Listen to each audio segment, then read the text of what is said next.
اور وہ پڑھا لکھا طبقہ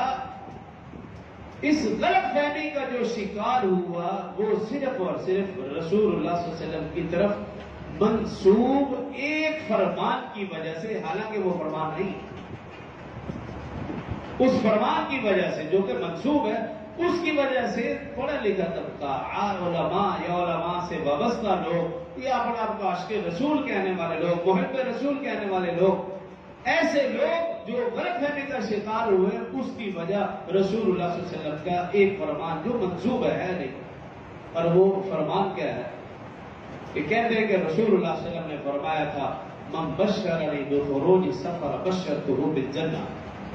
کہ جو مجھے سفر کے مہینے کے فتح ہونے کی خوشخبری دے گا میں اس کو جنت کی بشارت دوں گا۔ یہ جملہ جو آپ صلی اللہ علیہ وسلم کی طرف منسوب کیا جاتا ہے، اس ایک جملے کی وجہ سے مذہبی طبقہ بھی غلط فہمی کا شکار ہوا۔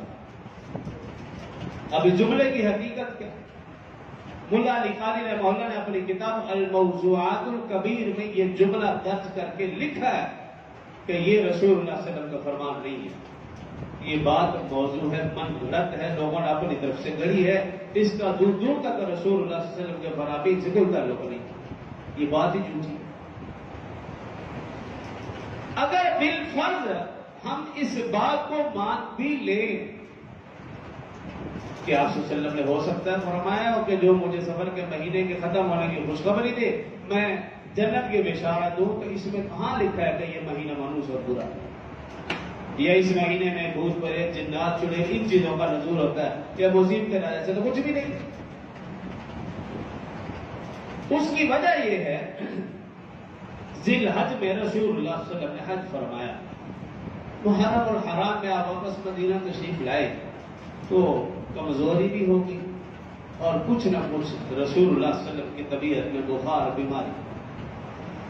جیسے جیسے دن گزرتے چلے گئے، سفر کا مہینہ آیا تو بیماری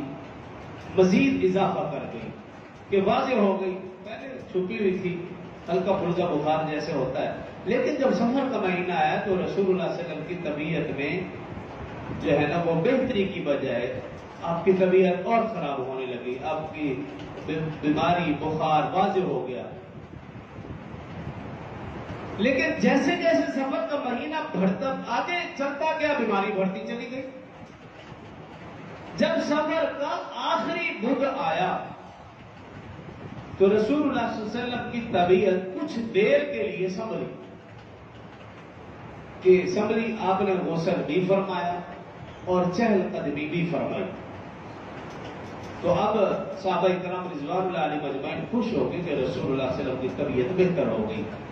کہ آپ نے غسل بھی فرمایا اور چہل قدمی بھی فرمائی، اس کا مطلب آپ ٹھیک ہے، بہتر ہے۔ اب اس بات کو لے کر آج بھی آپ دیکھیں کہ جو مذہبی طبقہ ہے وہ یہ والی سنت کو دہرانے کی کوشش کرتا ہے، جب آخری بدھ آئے گا، پارک بھرے ہوئے ہوں گے، نہا دھو کر کپڑے پہن کر جی پارک جی معاف کرنے جا رہے ہیں، یہ رسول اللہ صلی اللہ علیہ وسلم کی سنت ہے، آپ نے چونکہ ایسے کیے تھے ہم بھی یہ سنت یاد ہے، یہ نہیں پتہ بھی فجر کی نماز بھی پڑھی ہے کہ نہیں، اٹھ کے نہا دھو کے پارک میں پہنچ جائیں گے، تجربہ کر لیں آخری بدھ کو۔ بعض لوگوں نے تو شعر بھی بنا دیا، آخری چہار شنبہ آیا ہے، غسل نبی نے صحت، اس طرح کو ایک جملہ ہے وہ مجھے یاد نہیں، کہ اس طرح کے جملے شعر بھی گھر رکھیں کہ آخری چہار شب آیا، غسل صحت نبی نے پایا، یعنی کہ یہ ادا تو یاد ہے، فرائض یاد نہیں، باقی چیزیں انسان بھول چکا۔ حالانکہ اس عمل کے بعد رسول اللہ صلی اللہ علیہ وسلم کی بیماری ایسے بڑھی کہ جو جان لیوا ثابت ہوئی۔ یہ تو آپ نے غسل فرمایا اور آپ نے کچھ چہل قدمی بھی فرمائی، لیکن اس کے بعد جو بیماری بڑھی وہ پھر جان لیوا ثابت ہوئی، پھر رسول اللہ صلی اللہ علیہ وسلم درست نہ ہوئی۔ اب محدثین نے یہ لکھا کہ اگر اس حدیث کو صحیح بھی مان لیا جائے تو اس کا مطلب یہ ہے کہ رسول اللہ صلی اللہ علیہ وسلم کو اللہ رب العزت نے بتا دیا تھا کہ اب آپ کا آخری وقت ہے، اللہ سے ملاقات کا وقت آ چکا ہے۔ رسول اللہ صلی اللہ علیہ وسلم کی خواہش اور کوشش یہ تھی جلد سے جلد سفر کا مہینہ ختم ہو، ربیع الاول شروع ہو، میں خالق حقیقی سے جا ملوں۔ یہ اس کا مطلب ہے، نہ یہ کہ یہ مہینہ منحوس اور برا ہے۔